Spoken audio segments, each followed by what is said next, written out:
सोलापूर लोकसभा मतदारसंघाच्या खासदार प्रणिती शिंदे यांनी मंगळवेढा तालुक्यातील आजबेवाडी आणि शिवणगी गावांना भेट देत ग्रामस्थांच्या विविध समस्या जाणून घेतल्या। यावेळी त्यांनी सुरू असलेल्या विशेष मतदार पुनरीक्षण मोहिमेची पाहणी करत बीएलओ आणि मतदारांशी संवाद साधला। प्रत्येक नागरिकांनी मतदानाचा हक्क सुरक्षित ठेवण्यासाठी एसआयआर प्रक्रियेत सक्रिय सहभाग नोंदवावा असे आवाहन त्यांनी केले। आजबेवाडी येथे ग्रामस्थांनी पाणी टंचाई, तलावाचे खोलीकरण, नवीन बोरवेल, वीज पुरवठा आणि आजबेवाडी सलगर लवंगी रस्त्याचे रखडलेले काम यासह विविध समस्या मांडल्या।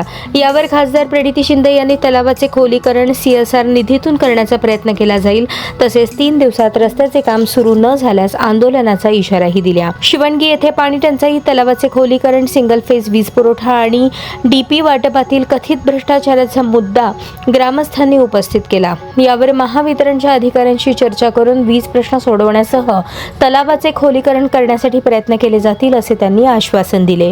यावेळी बोलताना खासदार प्रणिती शिंदे म्हणाल्या की राज्यात विशेष मतदार पुनरीक्षण अभियान सुरू असून प्रत्येक मतदाराने QR कोड असलेला एसआयआर फॉर्म अचूक भरून त्याची पोच घ्यावी। कोणतीही अडचण असल्यास संबंधित बीएलओ किंवा काँग्रेसच्या BLA कार्यकर्त्याशी संपर्क साधावा असे आवाहनही त्यांनी केले।